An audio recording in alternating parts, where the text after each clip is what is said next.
think the beginning photographers that I've seen their work, they have their work posted up in Viewbug, things like that. That's the one thing that I would say to work on is creating those layers, creating depth. Um, and again, that also helps with lighting. Like, where's your light fall? So you got a lot of intense light here, intense light on the edge here, and then it kind of tapers off to like some lighting here. Like, it starts to get a little bit less intense with your lighting, right? And then back here, it completely falls off. There's just no light. Well, not no light, but there's a lot less light back here. So it's pretty dim lighting where you can see just enough of that stem. And then there's that petal back here where it's just enough. So it's like that's it's like you use different things to create layers. Um, because I started my journey trying to paint, and I like to layer the paint. You just have paint one on top of the other, just having a bunch of paint. And then when you put the canvas on the wall, the paint's coming out at you because you've got layers and layers on it on the canvas. With photography, it's not gonna jump out at you because you can't layer it, right? Unless you put something like fabric or you incorporate something else like that on it, which I've seen artists do before. But for me, I try to go inward, like I said, in giving a sense of the viewer feeling like they can jump into the photograph, you know. Oh, and thank you for the comment, Tom. For me, yeah, lighting overall for sure. And thank you for the comment. Um, Lighting is our friend. It is our friend. Um, but again, it's like you really understand what your style is. So I would say try everything. Because some artists, photographers, fine art photographers, that's their style. Is just their work is more flat, and then they work with a lot more with color than I do. For me, I came in to this liking cinematography, right? I would watch all the old movies, the film noir. Everything was just this harsh, contrasty lighting and everything. And so that started working its way into my photography. Um, that's running into me. Uh, as far as lighting to outside, um, is a challenge. It's great, but it's definitely a challenge because of how the light shifts suddenly. In studio, it's a challenge because I don't have strobes, and so the light a lot of times, like last night too, was too dim, and so that's why this time today I threw up another studio light. But my lights are continuous, and so trying to make sure my shutter speed is fast enough that I don't get that motion blur or the soft focus. But yeah, I just want it more subtle, the lighting to be more subtle, for sure. But yeah, my eye doesn't fall anywhere here. It's just like I'm looking at blah. So I'm like, okay, that doesn't work. This one is a little better. And then I think with this shot, I started noticing my edges on this, and I'm like, okay, that's interesting. So that's what I started to focus on, is how can I play these edges of the flower up, but still not have it look like just somebody threw color onto the photograph. Um, so yeah, I'm trying to play on that shape. This is a little better, but the only thing that's in focus is this line right here, which is intentional, but the rest of the photograph doesn't have enough in it. And I looked at these before I started shooting today. Um, and I think I did a little bit better job at that. This looks like a bowl. This is closer.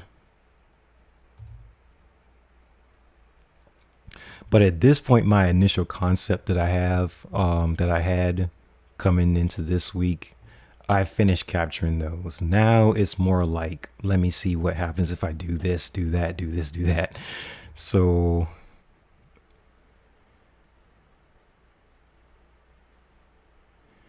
yeah, um, I do like the cinematography. It's really nice. So all of that, man, the lighting is really what I'm focused on. But it's tough because I took the diffuser off the light box. It was way too much light. And then put the diffuser back on, and my shutter speed was too slow. So I'm getting all this soft focus, and I was getting really annoyed.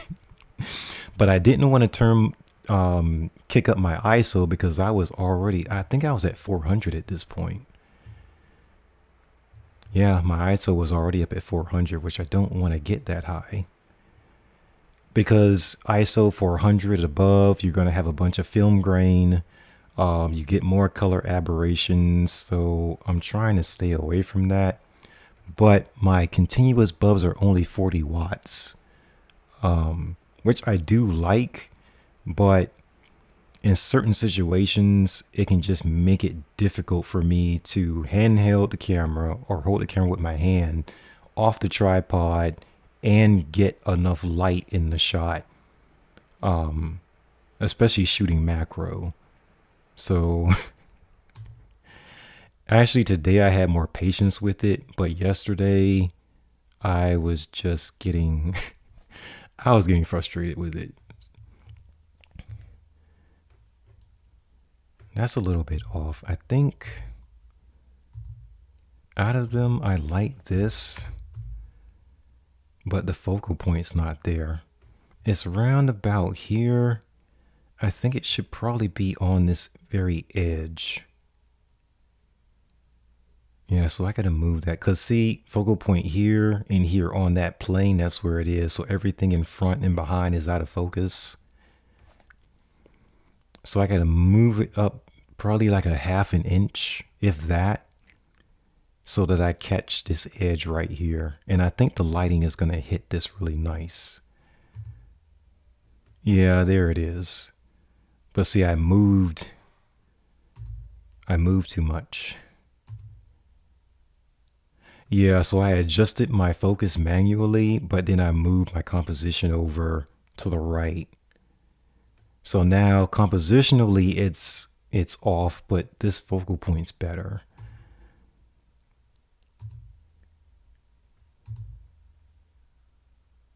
Yep. So I'm probably gonna have to come back this way and have both edges go off the frame, but then have that sharp edge right there. And that's a little challenging to get. Because I recognized yesterday,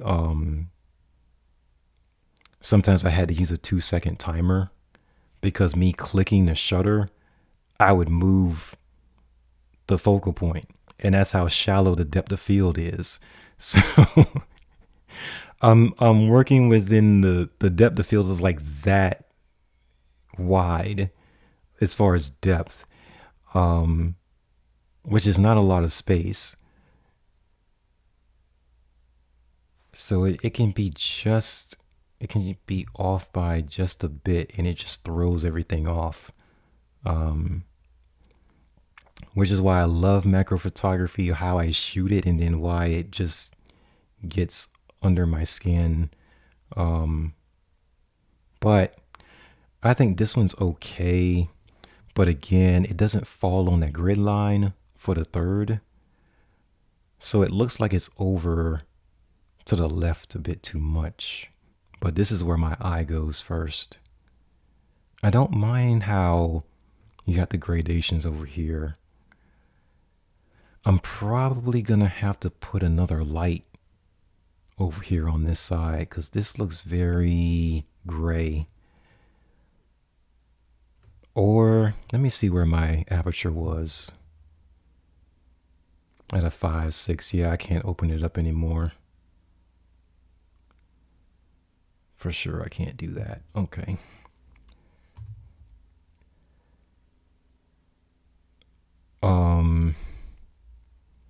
I like the composition. I don't know if this is in focus. It looks like it is. It should be. I'm gonna try that.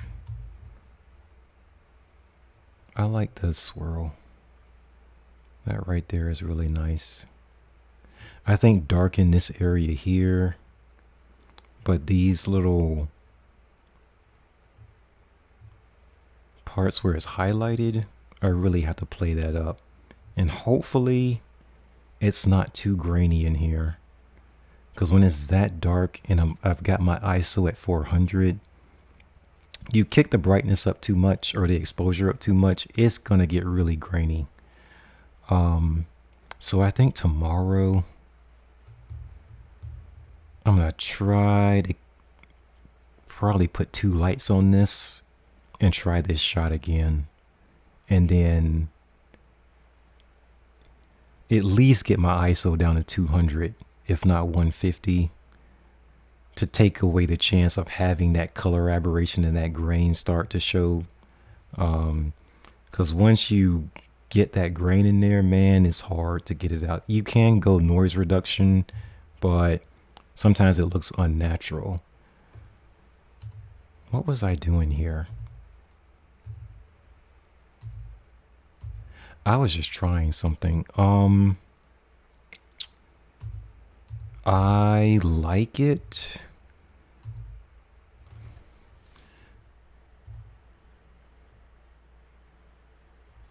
As far as like this is not a big shift, but like this is better than this one.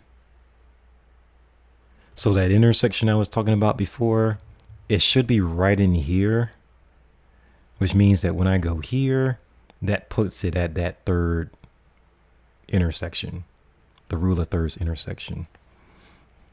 I love this part at the bottom. That is really nice. I'm only nervous about what this looks like in here because I'm going to have to kick up the exposure. Now you can do that. Well, no, I wouldn't use the exposure level. I would probably use the dodge tool in Photoshop just to lighten this part out, like in here, because if I start brightening this out here, it's just gonna explode. It's gonna be too bright. So yeah, dodge and burn. Maybe mask this off, darken this back here, because this can't stay there like that. That's gotta go. But yeah, I like the composition. I like this. And like I was saying about one of the shots earlier, this is way more contemporary than I was going for, but this is what caught my attention. Huh. But yeah, the acrylic, as long as you're not, of course, seeing your own reflection in it, it's really helpful. You get really interesting compositions with this. The other thing with strobes too, like you see the continuous, this is my light box, well, one of the light boxes here. If your breakers are not up to task, you'll blow your breaker boxes out with your strobes because they're chewing up so much wattage as far as wattage. So like I said, I use the daylight temperature 40-watt lights. They're continuous. They look like they're not hard to find, right? They don't chew up a bunch of electricity. So I can work in here for hours with two, three of them, you know, and not worry about blowing the breaker box out. So, I mean, that's the other thing. But downside is more times than not, you still have to I have to slow my shutter speed down. Aperture has to be wider. ISO sometimes goes up. But I try to cap it at 400, like I said. So that's the downside of it. But I mean, I've been using them for years now, so it really hasn't stopped me from capturing anything I want. Is I will say that the strobes are, I would say they're more crisp with their lighting, especially if you're shooting for magazines like brands, like commercial brands. The strobes are just, they're faster. Everything's faster. Now, let me see if I can bring up the difference here. I've only used strobes when I was taking my photography classes. Everything else on the website, it's all these continuous lights that I have. So, like I said, I've been working with them for years. But this project, yeah, this series is strobes. You see how it's just stark lighting. It's crazy. This is my most popular shot from the series. And granted, I captured this back in 2009. So, like I said, I've been doing this for a while. Haven't really worked with strobes since, but you see how sharp, how crisp everything is. The continuous lights, it's more, it's less a softer fall off with the lighting. The strobes, everything is like boom, you get hit with this burst of light, and you either overexpose or you underexpose pretty easily. So yeah, and then we had the measurements tools and everything for the lighting and stuff like that. But for me, I just go by feel, like what I want the lighting to look like in the shot. Um, but yeah, everything's really sharp, really crisp. Um, you know, but again, your your strobe box is huge. You got cables going everywhere. You're probably shooting, off of the Wi-Fi signal, but yeah, it's crazy. I would definitely not shoot in this particular room for that. I would probably rent um a studio or something like that just to get a gauge on how much power I'm pulling. But for sure, the strobes are nice. They're really nice. But yeah, they and I just had, it's the same softbox really. It's just the light that you use inside is strobe, right? And it's connected. And the technology's probably gotten a lot better since I've used them. As far as having everything wireless so that you don't have all these cables running all over the place. But yeah, so I figure when I upgrade more stuff, I will, and I'll definitely have to get out of this space. I would like to use strobe some more.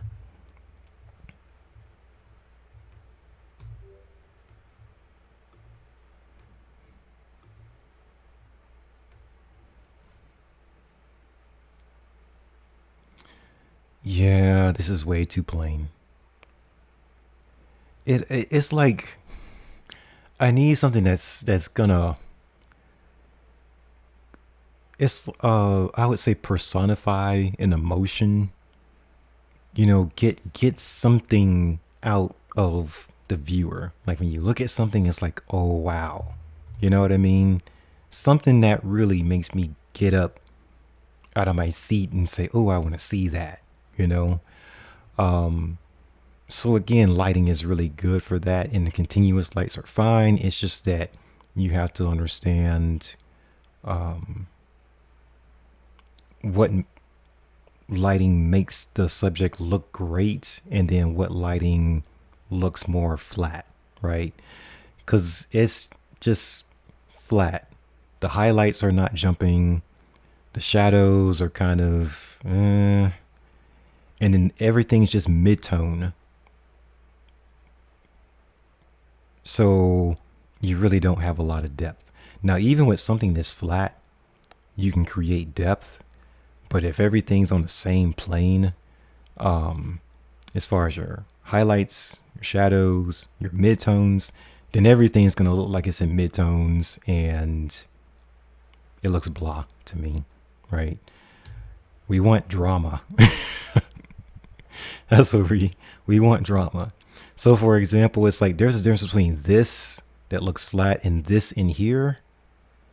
That's that drama part of it. Because you got really dark here, bright, and then there's the midtones. And it's all in that same little area. But it gives it that depth. So you have stuff jumping out at you, and then you got the middle ground, and then you got the shadows that fall into the background. So again, there's those three layers, even though this is really flat, you know. There's enough curvature in it that you get that separation.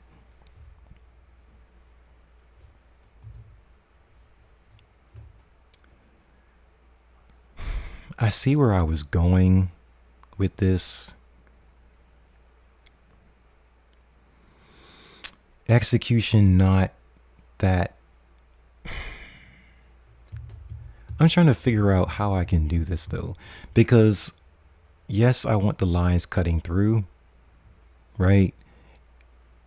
I think the problem with this is it's on the center line again. It's either got to be up here or here. But if your focal point is too much dead center, whether it's horizontal, whether it's vertical, if too much of it is on the dead center line, it just looks off to me. I don't know if I can fix that. That's a little better.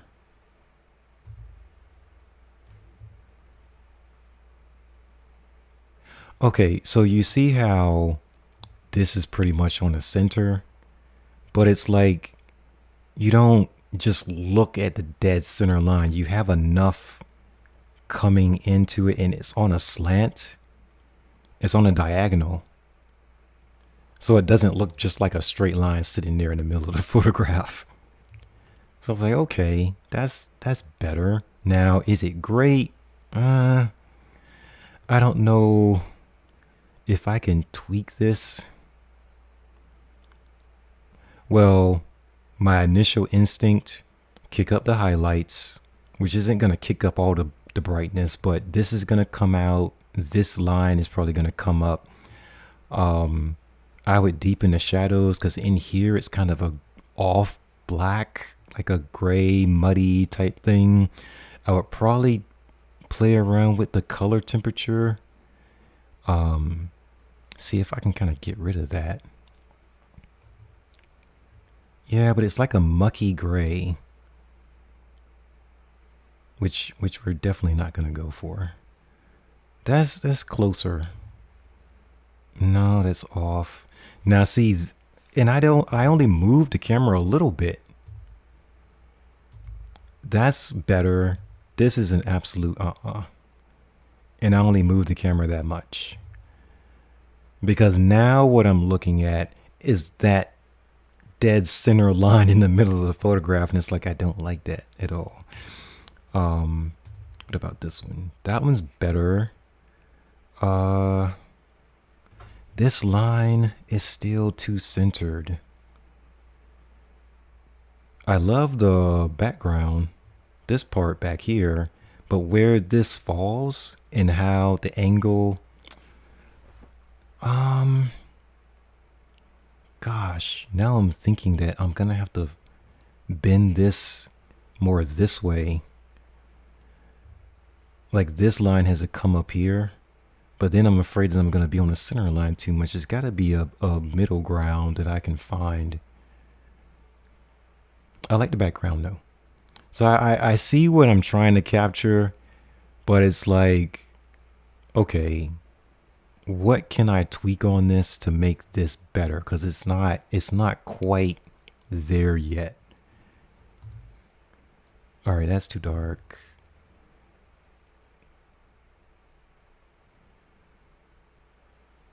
I think this is the closest that I've seen as far as the portrait layout.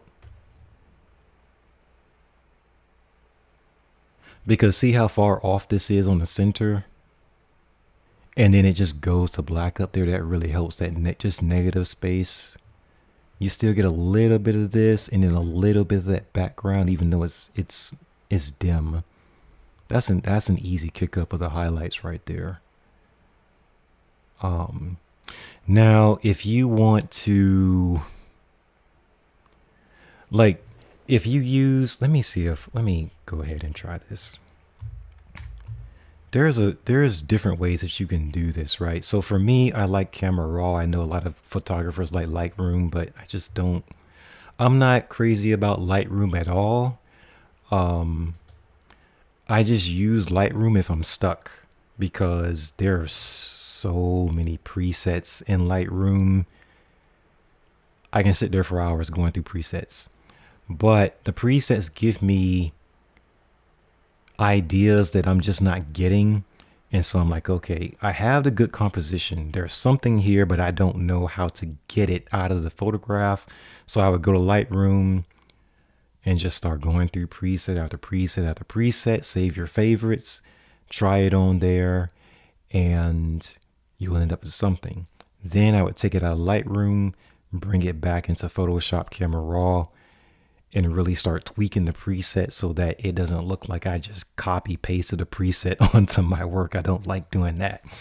But it's definitely can be a good starting point if you're stuck, like you have something good, but it's like your normal tweaks to the photograph is just not doing it. It's not working.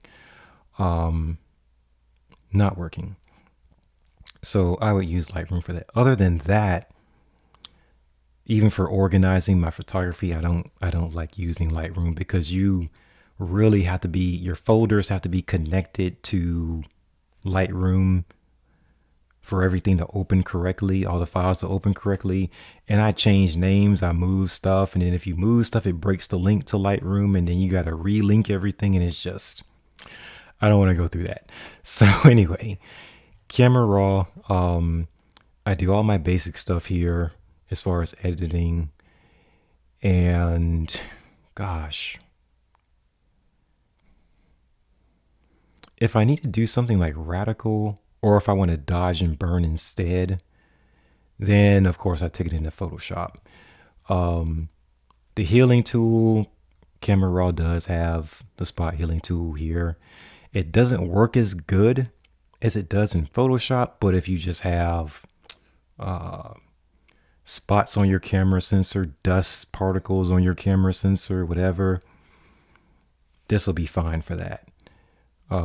But if your camera sensor is really dirty and you didn't air blow it out your camera, then yeah, I would definitely say Photoshop for sure, to take out all those little dust particles and everything off your camera sensor or out of the photograph.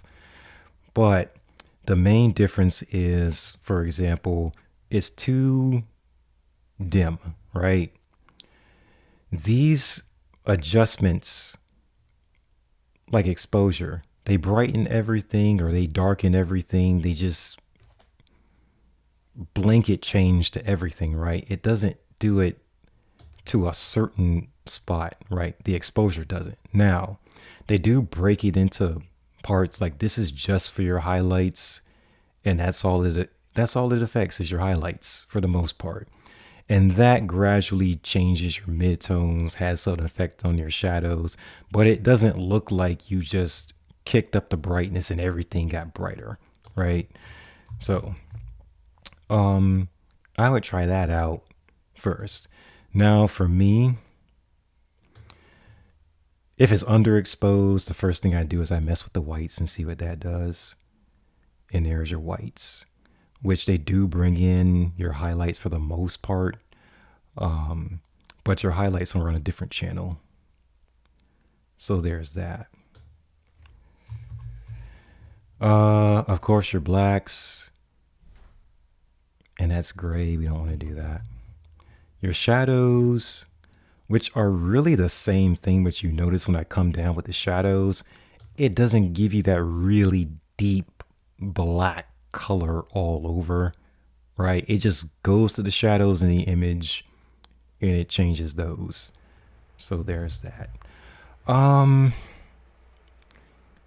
only use shadows if I'm tweaking something, right? And if I want like if I cut the blacks down, but then I'm losing too much detail in the shadows, I'll start lifting the shadows up. And that helps, right?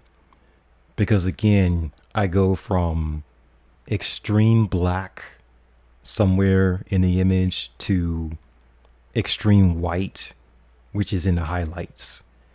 And then you have everything in the middle, which is your midtones, right? So it's basically you come in and you just start separating everything. But again, the only problem with that is it does it just everywhere. And I don't know, the color, the texture in here just looks weird. Here's your texture. It sharpens it up a little bit. I used to use clarity a lot, especially like 6-7 years ago. I used to use clarity a lot. Now I really don't use it because it's too harsh. It's really harsh. Sharpens up everything. Everything's more contrast. It's like way too harsh. It's like, okay, you got to soften up a little bit. If you go the other way, it starts to gray everything out. It softens it up, but it's kind of got a gray to it. I'm like, I don't want to do that either. Dehaze is new to me, or newer than clarity. But yeah, intense color, and then all of a sudden, color starts dropping out. You know, it depends. Dehaze is good with the right subject, but with this particular subject, I'm like, no, that's not gonna work. Vibrant is how vibrant the color is, or not. Saturation, you just got pure color, which is too much. So you can kick them up a little bit, but not like go crazy. But I take everything through extremes most of the time just to see what the photograph is going to do. Let me back up a little bit. Back up a little bit.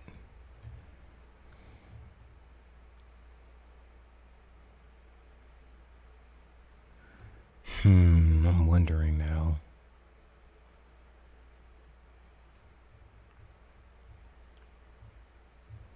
These are the optics. Remove color aberration.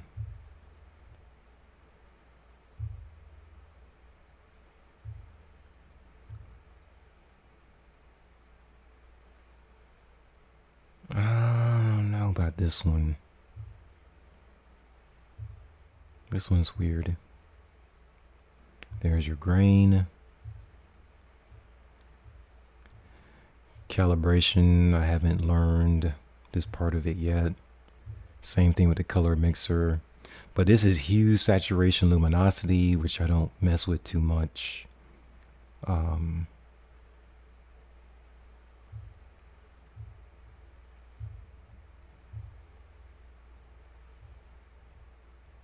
Denoise is pretty new. Manual noise reduction. Okay. Yeah, there was a recent update to the software, so I'm like, they they tweak the user interface a little bit.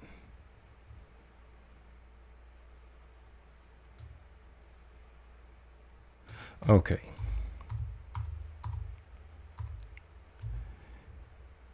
So this would smooth it out.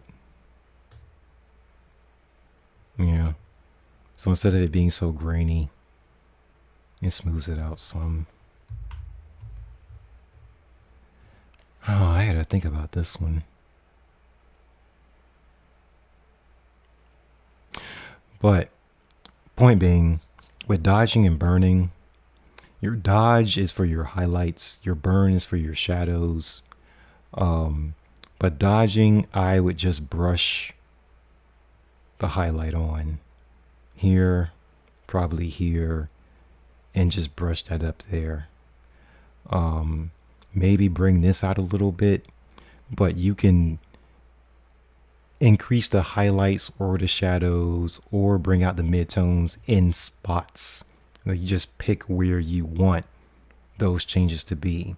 But if you use a dial like this, it just blankets everything. Especially if you don't, otherwise you would have to mask it off, and I don't mask in Camera Raw. But yeah. And then once I'm finished, I would come here and there's the Adobe RGB 16-bit channel.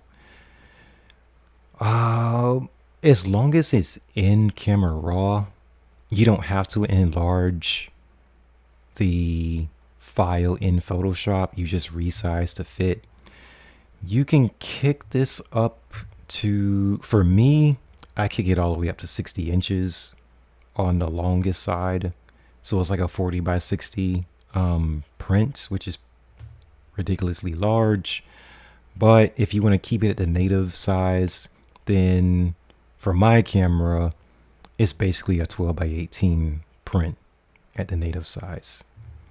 And of course, open this up as a smart object, because if you decide to enlarge it in Photoshop instead, when you do enlarge it to a 40 by 60, you're not going to get the pixelation.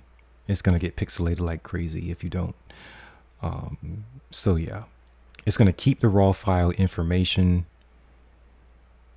and distribute the pixels out without the compression, or without the pixelation. So definitely keep the file as a smart object, because this really is not a photograph. It's like the film of the camera before you develop it. So this is a CR2 file, and then to turn it into an image that you can upload to a computer and everything, you can turn it into a JPEG, a PNG, a TIFF.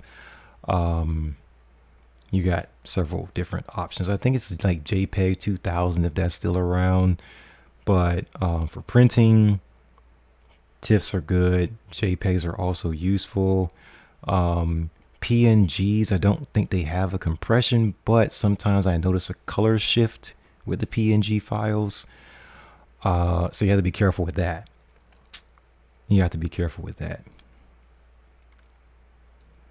But yeah, I'm gonna have to come back to this one, because I think I'm gonna have to nuance this for sure, with just bringing out highlights, deepening shadows, doing something with the color. The other thing too is, here's your profile. Let's see, color profile.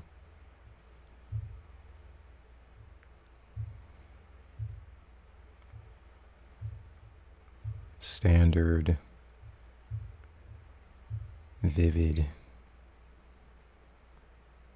Okay, so what's the difference between Adobe Vivid and Adobe Color, which is the default? Yeah, the Vivid kicked up the color quite a bit. It's just more vibrant. It's got more punch to it. I like that. And of course you got monochrome, which is black and white, and that just completely takes the color out of it, which is not great.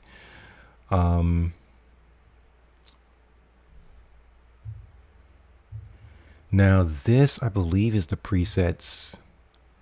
There's a bunch. There's a bunch. And you can bring the presets from Lightroom into Camera Raw into Photoshop, I believe, but this is where I keep all of mine. And you go to the Discovery tab in Lightroom. Oh my gosh. Oh my goodness. You can be in there for hours. Just going through everything. So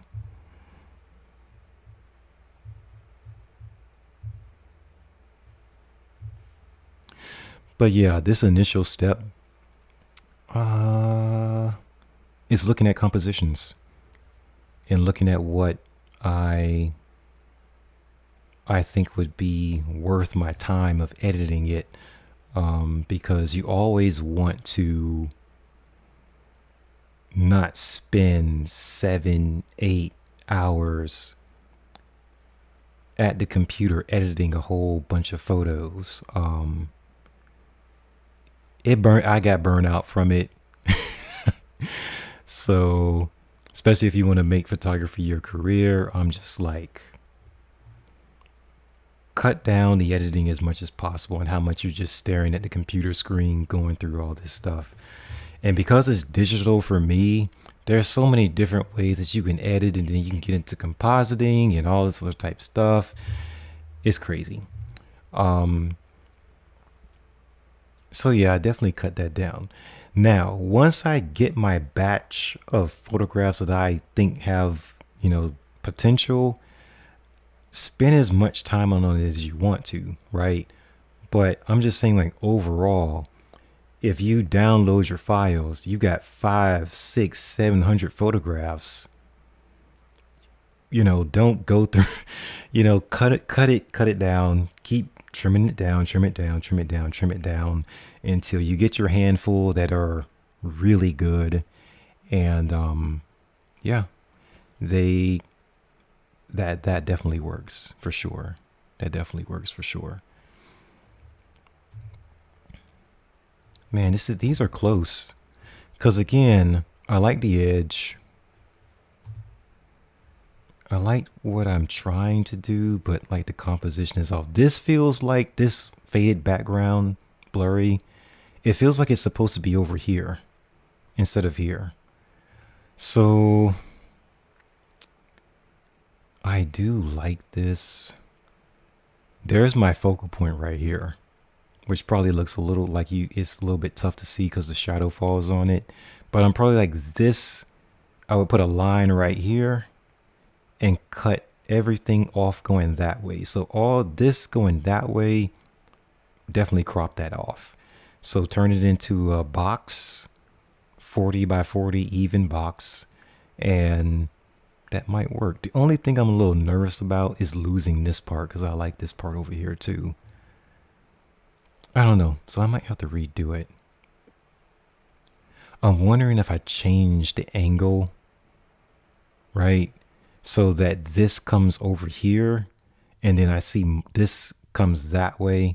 I see a little bit more of the middle of the flower.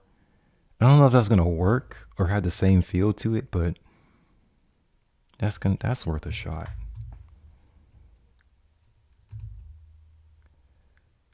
I don't know if I like the green here. It's coming off more like a distraction.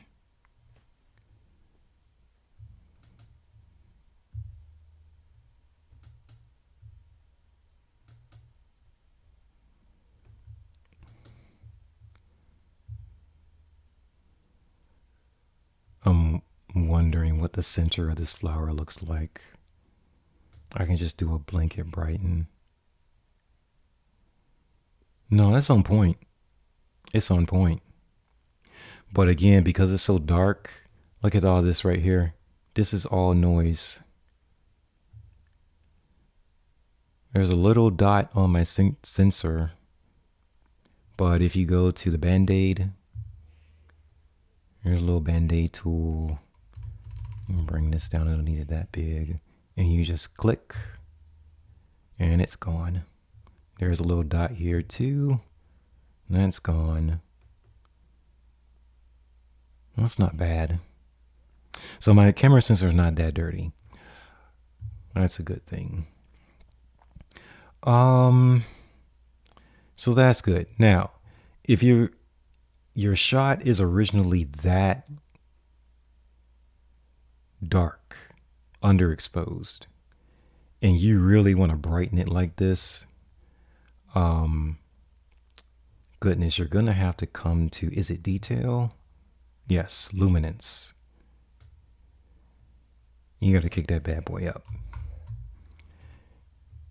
But see, that's the problem too, is that you still see those lines a little bit. So now it's cleans it up a little bit, but it still looks artificial. I don't want the image to look artificial. Yeah, it's a little, it helps, but yeah. So again, that's why you definitely, my ISO, I've got to get it above 400 if it's in lower lighting, right? If it's in lower lighting. If the lighting is fine or manageable, then 400 is fine for my camera. But if the lighting is low and you put your ISO's at 400 and you still have it underexposed, the image is underexposed, when you kick that light up, that noise is going to be there. It's definitely going to be there. It's just, and it's difficult because I can still see it, especially in this area. It's difficult to get rid of that for sure. So if you use exposure, try not to get too crazy with that exposure. You can try whites, see how that goes. You can try highlights. Yep, and that's way too bright over there in the corner. But see how I kicked the highlights up and then this over here got entirely too bright? And that's because it does a blanket edit, which is why you want to use dodge and burn, because you don't even have to mask it in Photoshop. You just use dodge and you kick up the highlights, right? Specifically the highlights in the places that you want. And then the stem, the green, doesn't get blown up like this.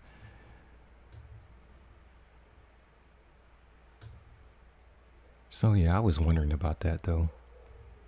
I really was.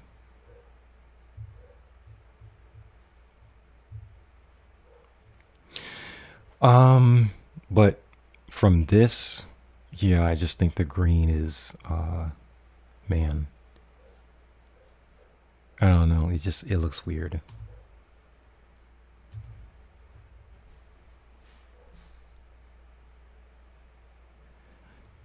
Yeah, this one too. I can see where I was going, but composition is like, it's a little better.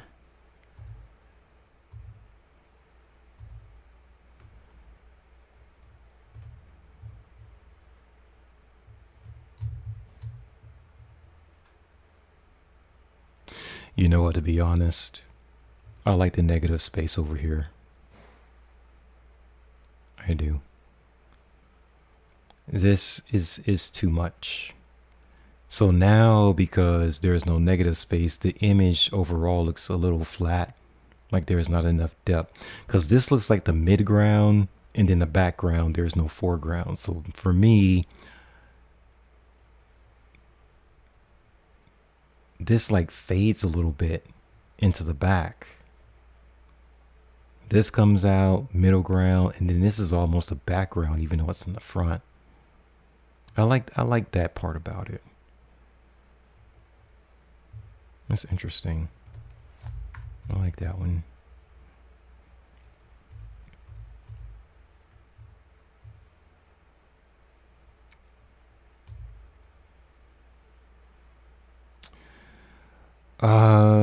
No.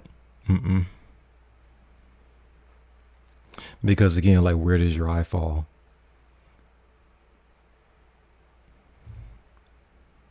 And it's just kind of, it's blank.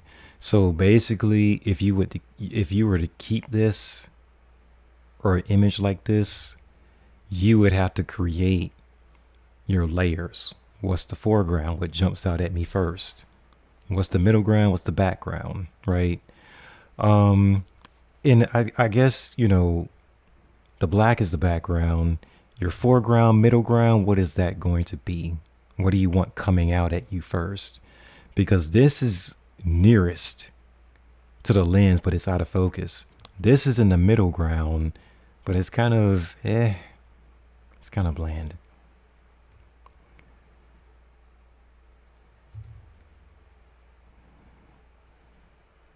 Yeah, I was trying this too to see what happens if I just took a shot of it against the plain black, um, and showing the whole flower that I was using. That's where the stem broke right there.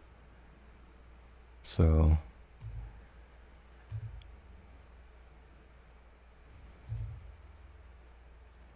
I like it's off centered better. Um, I would probably, yeah. I think that's why I use more flowers.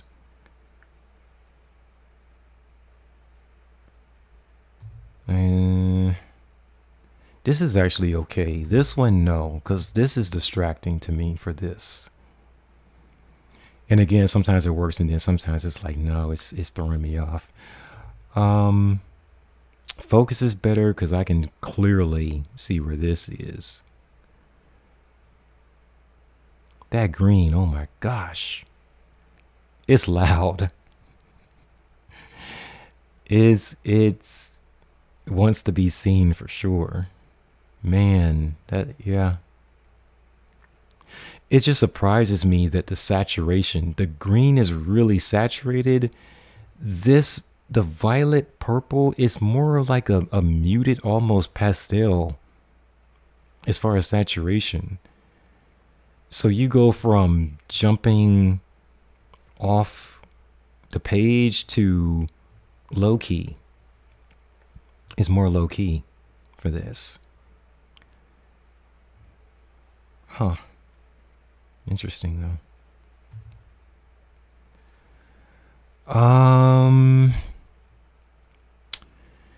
Maybe if this was straight up and down, like dead center, maybe this would be the one where a dead center subject where it's just straight up and down would work. Um, Maybe.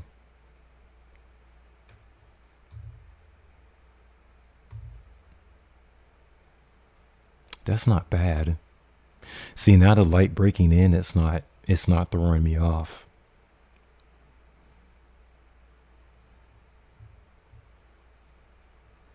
There's one more. Okay, so the angle's not right. There's too much negative space down here. And there's too much spotlight. The light reflection in here. So out of those, I mean, this one would be the best, but this one, I don't know. I don't know. I think, like I said, it's like breaking my own pet peeve straight down the middle, put the three of them together, um, and see if that works.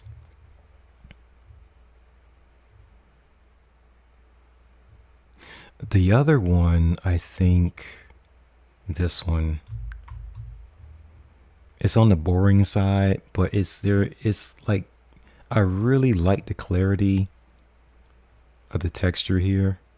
About as clear as I've seen um, in my shots so far.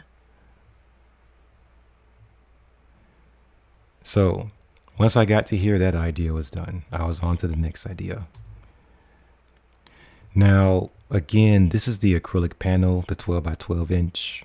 Um, this is probably my desk that's bleeding into the shot, but it's so out of focus that you really can't tell. Um, I kind of like it in the shot. For one, I can't tell what it is. Like if I don't tell the viewer what it is, I don't think they can recognize what that is. Um, it adds interest. I'm just not sure about my focal point because as far as I can tell, it's on this plane right here. So this plane going cutting straight across, everything's pretty much in focus. But then this part in front is out of focus, which I really don't mind. Um, I wonder, did I adjust the focus a little bit? Composition is off. Yeah, see, it kicked to the left too much. So it's cutting this pedal off and it looks weird.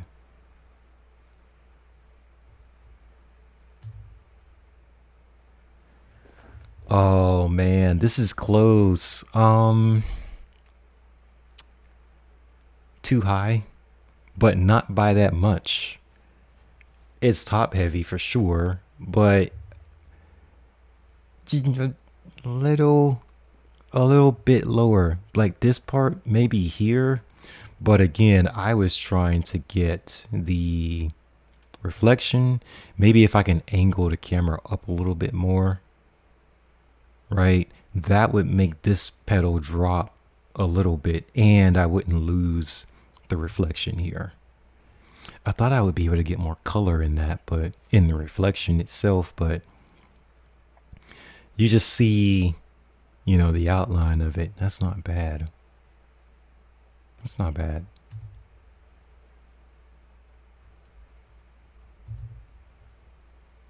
I did drop it a little bit. And it looks off. I did on the next shot. That okay, so in camera I must have been looking at it, like drop it a little bit. I dropped it a little bit. It looks off. That looks better. Even though it's higher, it's closer to the top of the frame. Like this is too now it's too low. So I'm gonna reverse what I just said. I'm gonna go with that one. I'm gonna go with this one. That's really nice. I like that. I like it's got some style to it. Okay.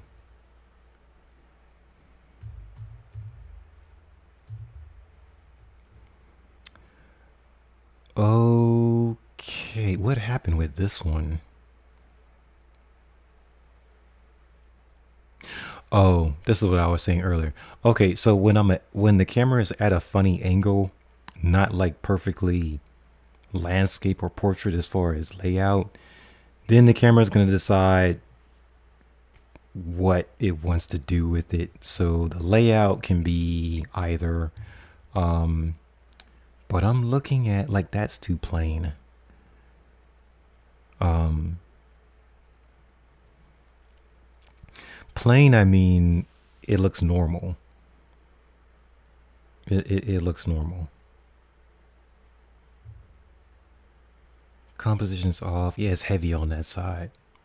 It's heavy on the right side.